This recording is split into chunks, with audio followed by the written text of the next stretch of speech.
All right, this week it's my pleasure to bring on Moby Siddique, who is the co-founder and head strategist at RedPandas. Moby, do you say RedPandas Digital or just RedPandas when you're introducing yourself? We say RedPandas Digital. We also drop RedPandas, whatever You just floats your go with it boat. all. Well, awesome. So RedPandas and RedPandas Digital. He's got two different agencies. Just kidding. Moby, welcome to the podcast. Happy to have you on here. Thanks, Greg. Good to finally be here, man. So tell us just a little bit um, about the agency and what you guys are doing. Yeah, sure. So we're based in Sydney, Australia. So we largely cover the Australian market. We're an inbound marketing agency, HubSpot partner, but not a fanboy because our customers come first. And it's all about the right solution for them. And yeah, we've been operating now for, I think we're now into our third year, hitting that kind of growing pain level, which I'm sure a lot of kind of third year, 4 year agencies kind of go through. Yep. And yeah, just sort of started the agency because I don't know. I'm kind of like one of those people. I don't think I can work for people. I was working for another agency, and I was like, man, I can do this better. Right. So ate a humble pie for a year and thought, shit, this is a lot harder than it looks. But yeah, we're finally getting the swing of things, and yeah, loving what we do. That's funny. I'm working right now as an entrepreneur in residence, just on a very part-time basis at a local business incubator, helping some startups out. And that question comes up a lot of like, well, how did you you've started a couple different businesses now? How did you get into it? And it's like, well, to be honest, I'd probably be just a terrible employee. Like I really want to do things my own way, and that's important to me. And they always laugh. I'm like, no, but I'm being serious. Like I really would be a bad employee, and and they always just laugh at that. So that's funny that you've got, I feel like a lot of people who start this kind of realize like a job is just not for me. And even though we work more hours in the beginnings, you make less money. You're creating a worse job for yourself. It's better because you're the one creating it. Yeah, it does sound quite stupid when you think about it. Like you quit working 40 hours for someone so a week so you can work 100 for yourself. But Exactly. yeah, those who do it understand. Yep. 100%. Well, so you and I not that long ago got to catch up real quickly at Inbound 2018. And I thought what might be cool to share with folks is kind of coming off the back of that, but also just from conversations and what we're doing as far as learning and professional development, looking ahead at 2019. I know that you recently led the Sydney HubSpot user group. For anyone who's not in the Hug sounds, you led the Sydney Hug. That sounds strange to anybody Sounds very, yeah, it sounds, yeah, outside the tree HubSpot hugger. ecosystem. Inside the HubSpot ecosystem, you know that stands for HubSpot user group. But I know you led that and talked about kind of some of the things that you're seeing in the space right now. So I wanted to throw that to you and just see what are some of the big things that you're seeing as far as what's trending now. Maybe not even trends. Some of it's certainly trends, but like where's the space going, basically? Yeah, so I mean, I'll talk about the flywheel only because you opened that question with inbound. So like the whole thing, you could not turn a left corner without seeing a bloody flywheel. Like, it's enough to have I don't know, like a 20-foot screen that's like three screens together on a keynote stage. But then Brian Halligan, one of the founders, co-founders of HubSpot, had a literal kind of wheel of fortune kind of flywheel there, and it's like like a lot of us had a bit of a chuckle. But look, I want to be really really fair about this. The thing is great. I'm sick of every year something being broken, right? It's like SEO is dead and this is broken and that's broken. And it's actually I didn't even think about this, but last year, Gray, not this inbound, last year, you and I were talking about, it feels like just to kind of break out and get people's attention. You actually said this, not me. You have to just put something controversial, right? Do you remember that? Like Mm-hmm. something Mm-hmm. has to be broken. So it's funny you said that a year before. But anyway, the whole thing, just for people who don't really understand, like the idea of the funnel is you have your typical funnel. You fill in the top. Marketing works on creating marketing qualified leads, obviously converting them from visitors. They trickle down to sales. And then at the end, you get customers.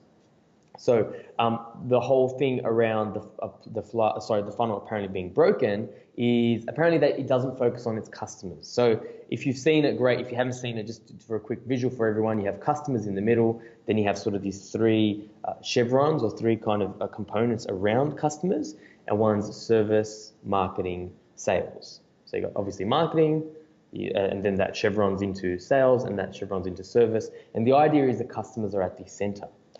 I cannot help thinking. I'm gonna don't worry. I will give you kudos, but I'll slam it first. I can't help thinking, if we're being honest, Gray, is this is just a model because HubSpot now has Service Hub. Like it now has products that meet this, and it's kind of like, you know what, this is the thing. And I think we're a HubSpot partner, we're gold. I would not use any other system out there. It is the best in class system, right? But again, at the end of the day, these are software as a service companies, and we have to take that, we have to be smart about this, not just eat up everything that these companies tell us. Like if next year they release something else, are they going to turn it into a star or a pyramid or like an octagon or something? You know what I mean? So I take no issue with that. But this is the thing. This is my problem with it. The funnel is a great tactical tool. Right, so the idea of the funnel, it's a very tactical tool. So what do we need to do to fill the top? And that's all our kind of maybe top of funnel, maybe our SEO, paid media, all that sort of stuff. Then what do we do to kind of convert those visitors into leads? Then tactically, what do we do to get those leads into sales and work with the sales team to come up with SLAs and whatnot? And then at the end of the day, we have customers. So the thing is the flywheel, and I actually almost think that Brian actually almost undersells it when he says the funnel's broken, because the flywheel is actually more of a strategic direction. So the funnel is a tactical tool, and the flywheel is a strategic direction. And he referenced the companies like Amazon, right? So companies like Amazon who are truly customer centric will actually build their entire business around the customer. It doesn't matter if you speak to a vendor of Amazon's, or you call their support, or you're using their website. Everything is designed to reduce friction, and I love that about the flywheel. Whereas typically now, if you ask, and I know this is a stat I'll steal from Michael Redboard, who we interviewed at Inbound, he said that 80% of companies will say they're customer centric, but when you ask their if you ask their customers, only 8% will agree. Right. That's brutal, dude. Like. You know what I mean? Like there's a huge gap there. So this is the thing. The funnel is more of a tactical tool, and the flywheel, go for gold, create your flywheel. We presented at the Hug, as you mentioned a couple of nights ago. We gave some examples of great flywheels, and the takeaway was for people to do that. But don't just kind of break one. One is a tactical tool that you still need to focus on, with workflows through each stage and whatnot, and SLAs between sales and marketing. And the other one is more of a strategic tool, something that you would take into a boardroom presentation, something that you would take to investors, who would think like funnels just doesn't make sense. Right. You know what I mean? So that's my issue with it. I don't believe it's broken. I think there's a place for both. And one is more of a tactical tool, and one is more of a strategic vision tool for the entire company. Right. No, I 100% agree with you. And Andrew and I were talking about it and said basically the same thing. Is where this flywheel could have existed. Like, it's not like all of a sudden word of mouth in 2018 became 100 times more important, and that broke the funnel and that created the flywheel. Exactly. It's just that this is when it came out. But I think you're right that all these are models for us. It's just a simple analogy for us to wrap our heads around, and visualize how this works, because the way that our brains work just relate better to things that we can relate to. But you're exactly right. Once there's some kind of operational tool built into HubSpot that we're going to have, those three no longer is it marketing, sales, and service, then it's going to be growth, delivery, and operations. It'll all change depending on whatever. Just like, there's so many examples. So I don't fault HubSpot at all for the way that they're presenting it. And I think it's absolutely right to understand, what from this model is useful and can be applied, and what should just be kind of ignored. I don't know how the funnel suddenly just broke. There's certainly flaws with it. With any model, there's going to be flaws because we're dealing with people, and not everyone fits perfectly into whatever it is. But I think that's a really good point. Final point I'll say on the funnel, the other kudos I'll give it. On the flywheel is they speak about waiting, right? So if you've ever had a car, and you know how every so often you hit road bumps and you hit potholes, and then you have to weight the wheels. There's an actual word for it. You have to balance the wheels because there's too much weight on one particular force. So the other great thing about this flywheel is you can see, look, are we actually focusing way too much on the marketing side? Like, are we just filling the pipeline, filling the attract stage? What about our actual service delivery, right? What about our like sales support? So it also helps you visualize where you're possibly not giving the right distribution of forces. So kudos to HubSpot, seriously, but like, guys, give me a break. It's not broken, right? Everything doesn't have to be broken for you to sell it. I think specifically in the agency application, the flywheel can be a useful illustration, and something to keep in mind for agencies is what often happens in the consulting world is that as the marketing and sales performs better and gains momentum, like, so consultant example, you start off and you're charging someone whatever the amount is, and you're able to consult with them and you're servicing them, you're giving them some amount of attention. Then you sign on client number 2, and the amount of available attention for client number 1 goes down. And obviously, by the time you get to 10 or 20 clients, you've probably raised the price because you've gained confidence and you don't need that revenue quite as badly, and your attention level has diminished. So often the service that you're getting, although the person's more experienced, you're getting less of the service, and the experience can actually diminish as you get more people in. And almost every agency listening to this probably has gone through that, where you started out with a founder or a couple founders,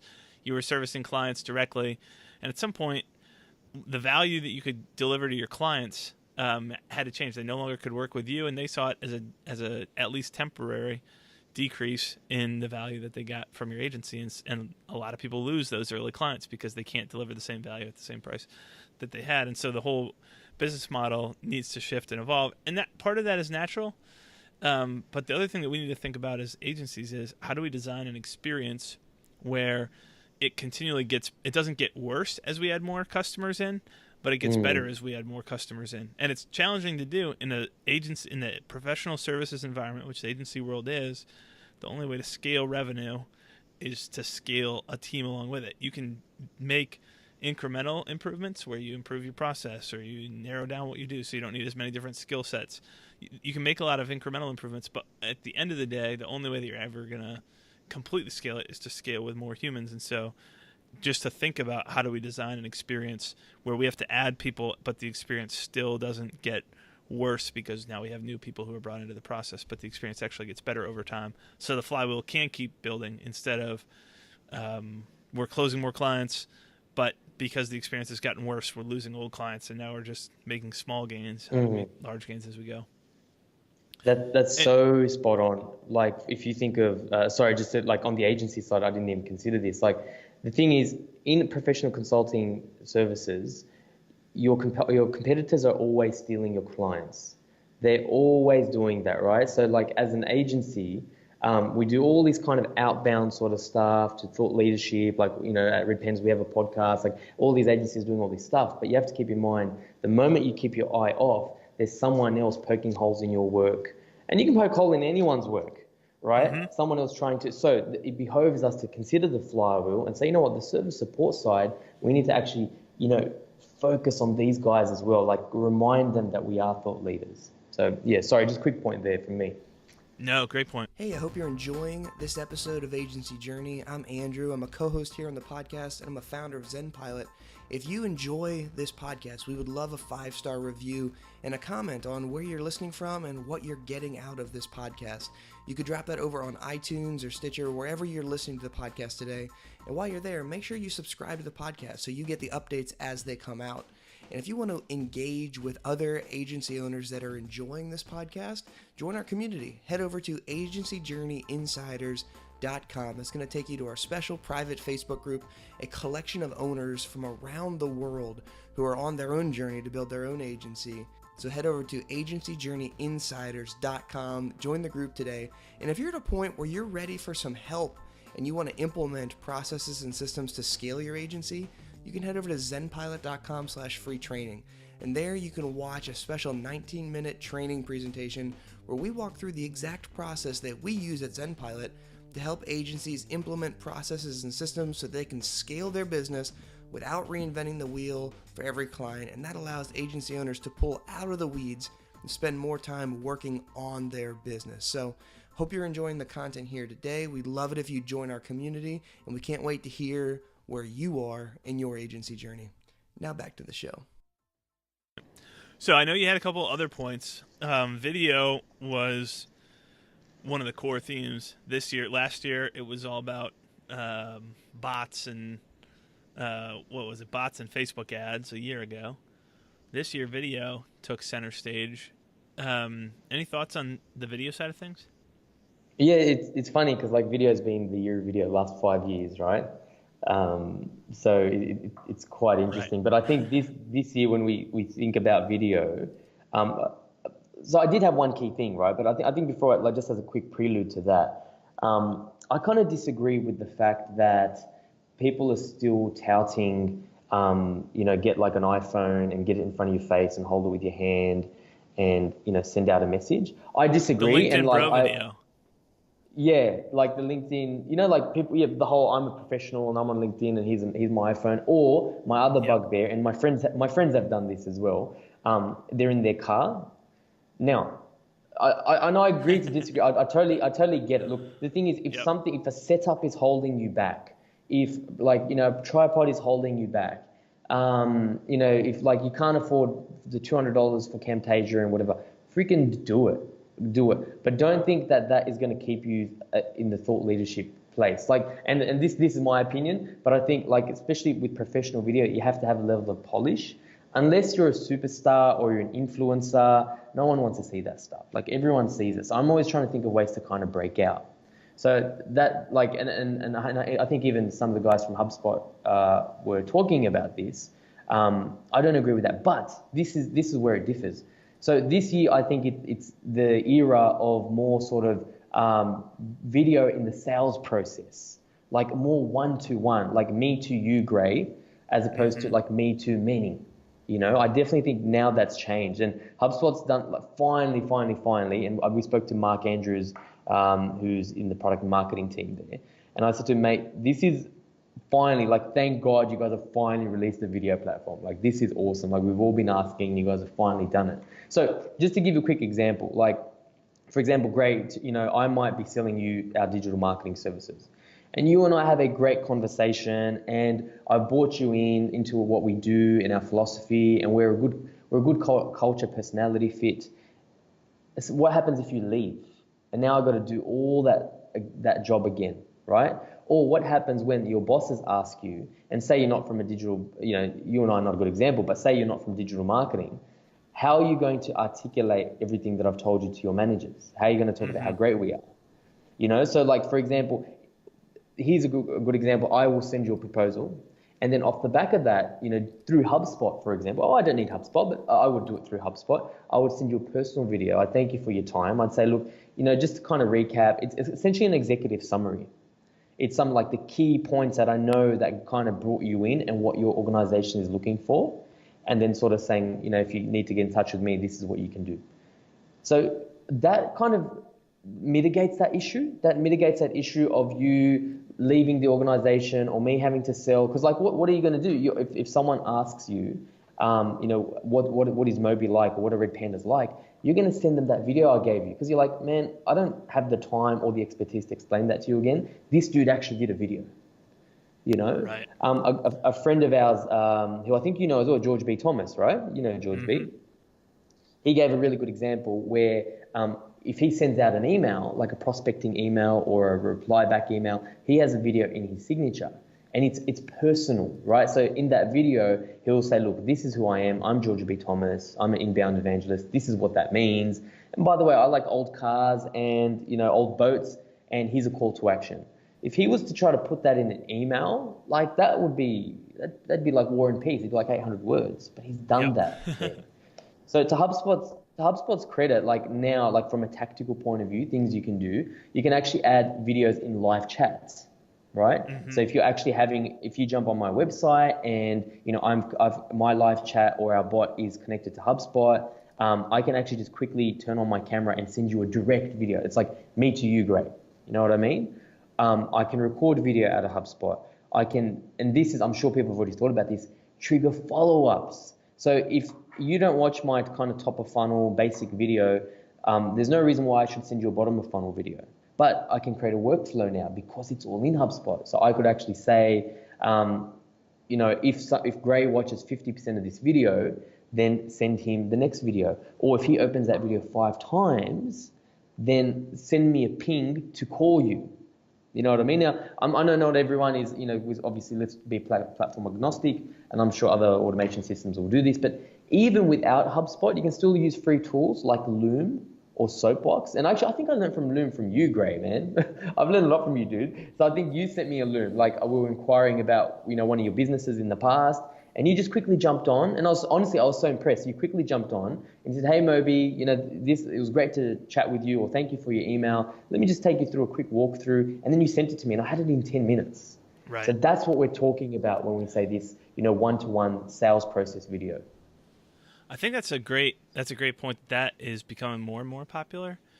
And what I found is when I send those to people, I found during the sales process, like the views on that is rarely, there's rarely one view. That gets forwarded way more than emails that I sent, a follow-up email that doesn't have anything else. But when you send that, and I'm sure at some point it's becoming more commonplace already. And it'll become an expectation, won't be new anymore. But right now there's a huge opportunity because most people aren't doing that, to send it out, and inevitably people are going to forward that out and say, hey, just so you know, because right now that's cool when you get that. It makes you feel special. 2 years from now, that's not going to be as cool, and we'll be like, okay. But I've had that happen quite a few times, where I'll get back on the phone with someone after we've had an initial call and sent that, and they said, that was really cool, like I shared that internally. But it makes them feel like, wow, someone took the time to shoot a video, like just for me. So I think there's an emotional, like there's real specific tangible value, business value. There's also emotional value in doing that right now. So I think that's a great point, that the video in the sales process has really come a long way. The other thing that was hit on, and HubSpot has announced some product changes around, but the conversational marketing piece. And I think that was one of the points that you had in what you shared at the HubSpot user group as well. What's your take on conversation, like basically a chat, live chat, whatever the right term is? I appreciate that we're trying to get away from live chat a little bit as the name for it, and calling it conversational marketing. I'm still not sure that everyone understands, or that that's the best phrase for it either. But that's what we use for now. So what's your 2 cents on conversational marketing? I do like conversational marketing as a label because, and I think it's quickly becoming mainstream as opposed to calling it live chat or chatbot marketing, because conversational marketing encompasses the fact that chatbots and live chat can work in unison together. So a chatbot can help qualify, it can help inform, and then at some point a human can take over. So I love the fact that conversational marketing, when you think of conversational marketing, you do have to think of bots and people or on the sales side actually working together in harmony. So it works quite well. So I think, because you referenced this earlier, like last year was all about chatbots and automation, and they bought Motion AI and kind of went quiet for about a year, and it's finally good to see what they're doing with it. Everyone who you'd speak to, they're like, oh yeah, cool, we want to get onto it, but no one really knew how. There weren't really any playbooks. There weren't really any case studies. So I think this year, if anyone wants to take anything away from our discussion now around conversational marketing, is that it's finally mainstream, and you can no longer avoid it. You can no longer ignore it. So the thing about it is you have to understand too what it's used for. It's not a shiny new form. It's not a way to get more traffic. Our mate Remington, who works with George B, who owns Impulse Creative, he spoke articulately around the fact that it's not about it's about increasing conversions. It's not going to be driving more visitors. You still need some flow of visitors to your website, So if you're not even getting visitors to your website, you have a different problem. It's about increasing conversions and enhancing the customer experience. So I think with something like this, there are a few different things too you got to think about. So on our podcast, like I actually interviewed a bunch of people, Remington and also Elisa from HubSpot, because even me, I couldn't get my head around it. I'm like, okay, is it a Facebook bot? Is it a HubSpot bot? Is it some other company like Drift? Like what the hell? Like how do all these things fit together? Now, like one thing we should kind of clear up for people is you have Facebook Messenger bots, which, you know, can have a full workflow and a full like kind of what are you interested in, and if you say yes to this, whatever, they can also live on your website. But kind of a lot of the experts at the moment are saying that it's not a great idea. I mean, maybe you have that on Facebook, but it's not a great idea to invest too much in those because Facebook, you know, you got to love and hate Facebook. It's kind of like, you know, that time when they were saying like everyone get Facebook pages and people were spending millions of dollars on print media and on TV ads to promote Facebook.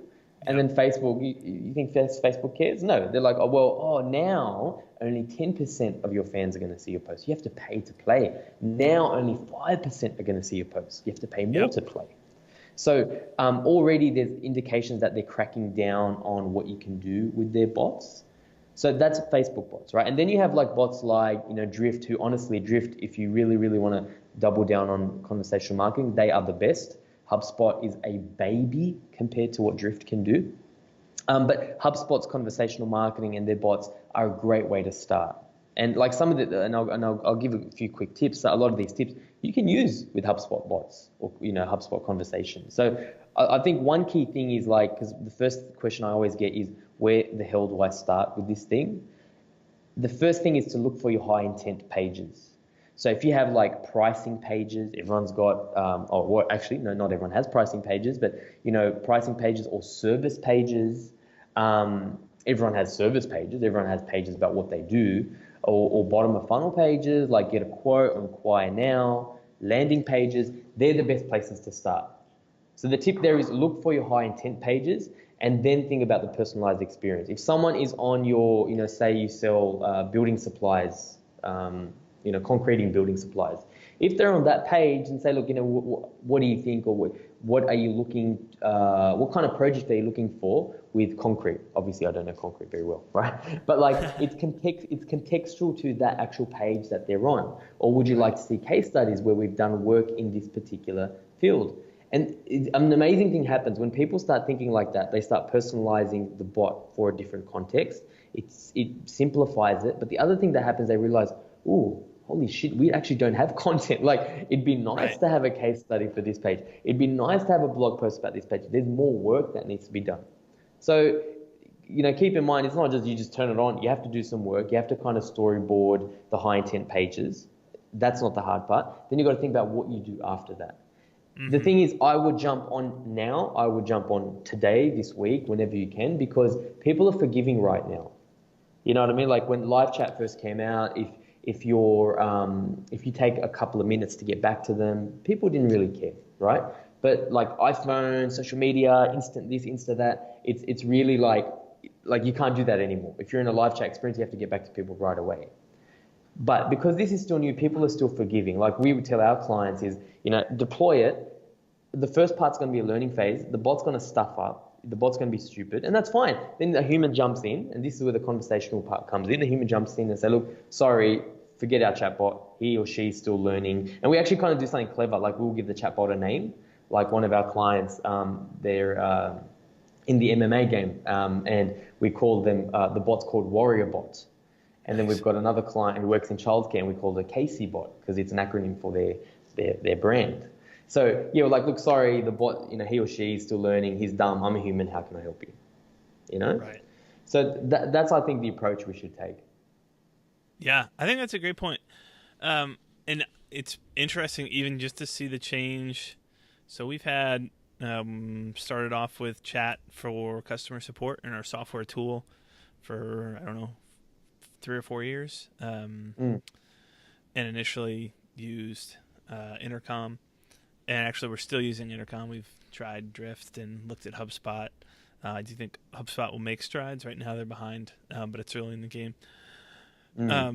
And it's interesting just to see the attitude change, where already you'll get every once in a while the people who just can't tolerate the fact that you'd have live chat on a page but not really be there. And I think we're going to see that, which is just kind of a picture into people's minds, that some people are just having bad days and are stressed out, but that the expectation, even though they might express the expectation inappropriately in some cases, that the expectation is, if you've got chat here, I want an instant response. And that desire to have that quick feedback and quick answers to their questions, that's not generated by the bot. That's just, or by having chat on the page. It's just expressed by that. So it's there regardless. Not having chat on your site doesn't absolve you of leaving people not getting what they want to have. It just means that they don't have the chance to express it as easily to you, and they probably won't go to the contact form and tell you about it. So I think it is the perfect time to get in. And one thing though that's kind of curious to me, hasn't been around quite as long as video, but it's conversational marketing is hot right now. We've got a handful of agencies. You mentioned Remington, who you interviewed, who we had on the podcast earlier this season. He's going very deep into the conversational marketing piece. I call him the conversational marketing guy. Like, he's the guy. Yep. You know, he's ahead of his game, right? Right, and we've got a handful of other agencies out there who have kind of bought in as well. But what's interesting is it's not that much newer than video, and yet there's all these agencies. I mean, video has been around for a long time, but kind of the big push around video in the last couple of years. But there's a ton of agencies who have video listed on their site as a service, and there's still only a handful of agencies who have conversational marketing out there. So I think it's something that is going to become commonplace. And the strategy behind it, like most things, the initial wave of servicing, you're going to have most of the people offering services who are just basically there to set it up and use kind of the same stuff. But the strategy behind it, I think there's big opportunities there. And it's one of the quickest ways to showcase value for a site, like you mentioned, that already has traffic, to go in and say, okay, here's the conversations you could be having right now with people who are here. Obviously, if they don't have traffic yet, that's a different problem, and the amount of value that you can show somebody right out of the gate with conversational marketing isn't quite as high. Agree. Well, that's a lot to dive into, a lot to take in. I'm sure we could go on for a while here, Moby. But you shared some really good stuff, and we'll definitely need to bring you back on and dive more into it. But before I let you go here completely, I wanted to talk about, because you've been podcasting with your podcast Inbound Buzz for a while now. I'd be curious to know, this comes up anytime I talk to an agency owner who is podcasting. I try and get a sense of how does that impact the business. So that's kind of the last question I have for you is, with Inbound Buzz, how has podcasting, like, how does that impact the business? Is it a traffic generator? Is it a way to nurture leads? Has it been a revenue component? Is it an educational piece for existing clients? How do you use that and get value out of it? Yeah, I'm going to be really honest here, and it's hip to be vulnerable right now and whatnot. No, but in all seriousness, so when I started this thing, I just started it because, like, I'm a big believer of just getting it out there, and I think ours now will be the 3rd year that it's running now. And at the time, I know in Australia there might have been, you can count on one hand the amount of agencies that had one. Right. And for me, it was important to get out because, and this is because we do a lot of video coaching for clients as well. And we help, we're not full podcast consultants, but we'll help them with that. And one thing I always say to people is keep in mind the first thing is going to be crap. It's going to be crap. Like, it's not going to be great. And I mean that, we're not going to put it out crap. We're going to put it out as a pass. But compared to what you will do 10 videos or 10 podcasts down the track, that's going to be HD. You're going to look back and whatever. So just accept it and get on with it. So for me, when I started, I really didn't think about too much about monetizing it. I probably, was doing it for a year and a half when I realized, oh, shit, I should actually be, taking people to show notes. I don't think I did show notes until episode 30 or so. So I was kind of I didn't really think about it that way. Has it brought us new customers? I'd probably say no, if I'm honest, Gray. I don't think it's done a great deal in that regard. But what I have noticed is when people it's a great sort of middle of funnel. No, I won't say middle of funnel. That's not the wrong word. But when people are in our process and they actually see that there is a podcast, when they're in their consideration phase, right? They have a couple of brands in the consideration set. Then the podcast helps a lot. Like I've had a bunch of clients say to us, you know what, like we were looking at RedPandas, we saw you had a podcast, we jumped on. And this is the thing, you don't realize, like some people may not listen to any, but some people, like I had one client tell me that she listened to 6 different podcasts, like just to kind of understand what we were about and actually learn something on the way. And so when they get into our ecosystem, then it's definitely helped convert clients faster. The other thing that I don't think that can be lost, like it doesn't matter what field you're in, whether in digital marketing or floral designs or whatever. I mean, I think it goes without saying you have to love what you do. And if you love what you do and you want to be a continuous learner, podcasting is great. Because when I started, I was like, okay, look, I'm just going to start. If it never gets any listeners, it doesn't matter, because at least now, because I've done all the degrees I can do now. Like I've done all the qualifications I can do. I mean, I'd love to get more certifications, but really there's not that much more I can do apart from learning myself. But how many people do you know have a solid, there are a bunch of people, but you probably count them on one hand, have a solid learning plan, that they'll read 10 pages of a book a day, that they'll do one certification once every 2 weeks, or even once a month, or even once every 6 months. Very, very, very few people, because we're busy. Right? But the thing is, with a podcast, it is a learning experience for me. They say the best way to learn is to teach yourself.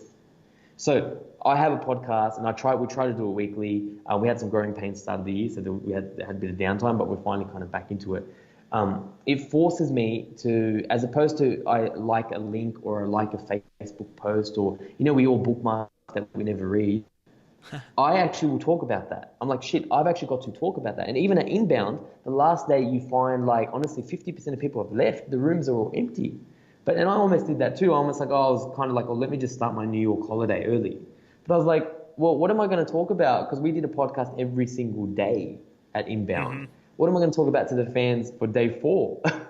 You know what I mean? So I'm like, well, I better stay, and I learned a shit ton of stuff. So you cannot discount the fact that it is such a learning experience. And now, honestly, Gray, and I say this humbly, there are very few, if any, conversations now I can have with people in digital marketing or marketing, and I won't know what they're talking about. Very few conversations where I can't add value, because chances are I've done a 30 minutes, multiple 30-minute podcasts on the exact topic the topic they're talking about. Right. That's awesome.